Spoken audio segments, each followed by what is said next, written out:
Good morning, everyone, and welcome to Assembly. It's a special assembly today because Year 3 are going to be sorted into their houses.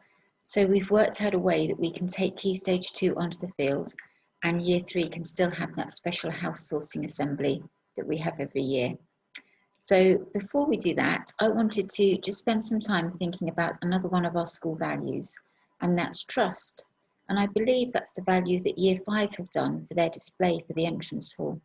I wonder if you've ever really thought about what trust is and what does it mean to trust someone?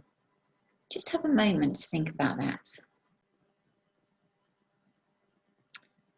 I had to think about it and I looked it up in a dictionary, and let me just share with you what I found. So I'll just go back and share the screen with you because I made some notes on what it said. So I looked up in a dictionary, what is trust?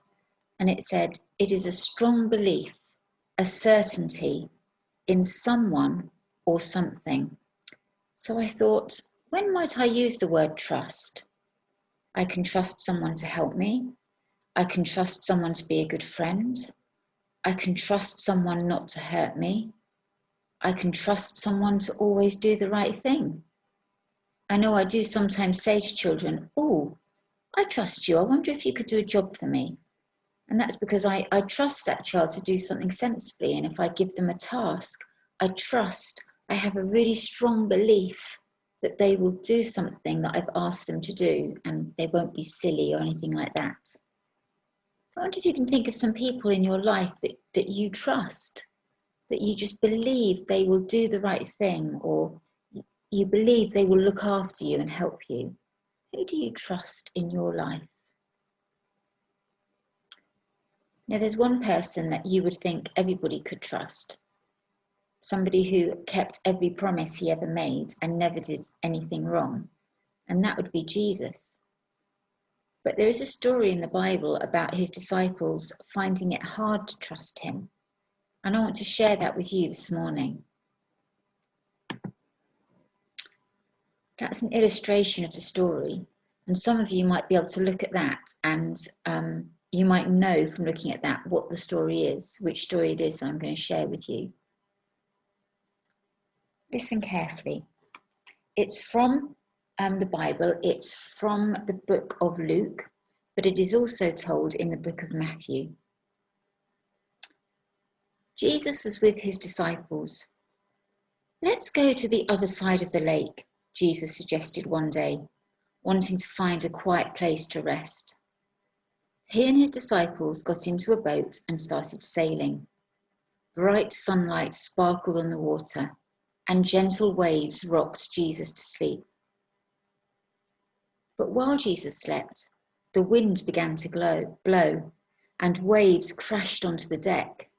The boat was filling with water, and the disciples were terrified it would sink. Master, Master, they cried, wake up! We're all going to drown! Jesus stood and spoke quietly to the wind. Calm, be gentle. And to the waves he said, peace, be still. Suddenly the wind stopped blowing and the waves stopped crashing and all was peaceful once again. Jesus turned to his disciples. Why were you afraid? Don't you trust God to protect you? The disciples stared at each other with their mouths hanging open in amazement. Who is this man? They whispered.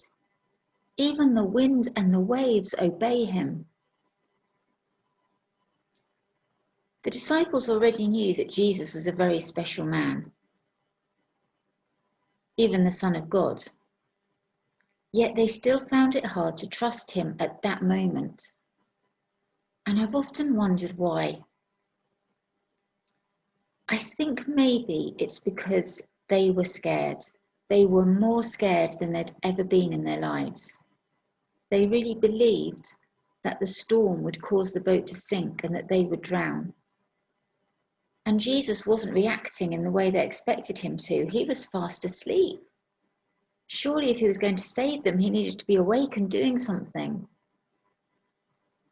But when Jesus did wake, when they woke him, do you notice how calm he was? He just spoke to the wind and the waves and told them to stop.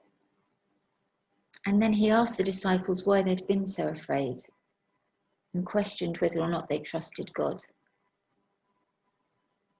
The prayer at the end of that story in the Bible that I use says, "Dear God, help me to trust you when I am afraid." So if you're facing something that's making you a bit nervous or a bit afraid at the moment, just remember that story, that even when you're facing something that is so scary, you think no one's going to be able to sort it out, God is saying, trust me and I will help you. I will help you get out of that situation and make everything okay. Okay, let's move on to our celebrations now. So this morning, our good citizens are Year 6, Max, for fighting through his cold this week, completing his work and contributing well in class. Year 5, Anna, for wanting to use her own time to write up a prayer on our school value of trust, which is the value I've just spoken about. Year 4, Henley, for being so helpful with any classroom jobs. That's really good to hear, Henley. If you'd like to do any office jobs, then come over and see me and I'm sure I could find some for you to do. And Year 3, good citizen, Nicole. She is always listening carefully and working hard, as well as being consistently polite. Well done, Nicole. And then in Key Stage 1, Year 2, Radine. She is always doing the right thing and setting a good example to others. Year 1, Priscilla, for always concentrating hard in lessons and being ready for all activities. And Reception, Rosalie, for being a kind and caring friend to others. That's wonderful. Well done. Well done to all three of you. Our best seats in the house this week are Christian, Cheyenne, Jessie, Jasper, Elnathan, Yusuf, William, Jessica, Anya and Milo. So well done to all of you. It's nice to see some different names up there from last week. So well done to all of you. And a quick reminder, the battles have started. Year 5 versus Year 6, the score at the moment is 309 versus 210. Come on, Year 6. Year 4 versus 3. I can't quite believe this. I'm not sure if this is a mistake or not, but it's 417 to Year 4 and 12 to Year 3. I'm not sure if that can be right. 1 second, hold on 1 moment. No, do you know, I've actually got that round the wrong way. It's 417 to Year 3 and 12 to Year 4. My goodness. Swap those two numbers around, okay? I hope I got in there quick and you weren't celebrating before I realised that mistake. But 12? Really? Come on, Year 4. I don't understand that. Okay, you have got until 3:15 on the 24th of September. Then the battles will be over and the scores will be noted. So as I said, today we are sorting Year 3 into their houses. So they will be busy now collecting house points, which will be announced every week. So I have the scores, and this is for the last 2 weeks since you've been back at school. So let's have a look. Balmoral, 133. Windsor, 177. Buckingham, 166. And Sandringham, 76. So in the lead at the moment are Windsor. And we're going to change things slightly this term. And what we're going to say is once a house gets to 1,000 house points, everybody in that house can have a dress down day, a day where they can wear their own clothes. So you need to get to 1,000 house points to earn your dress down day, okay? Teachers will be helping you. Teachers will be rooting for the houses that they belong to as well.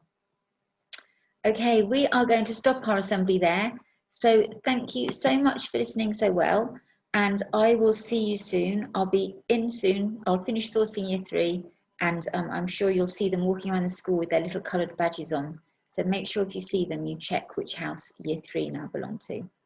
Have a good day. Work really hard. And I will see you soon. Bye.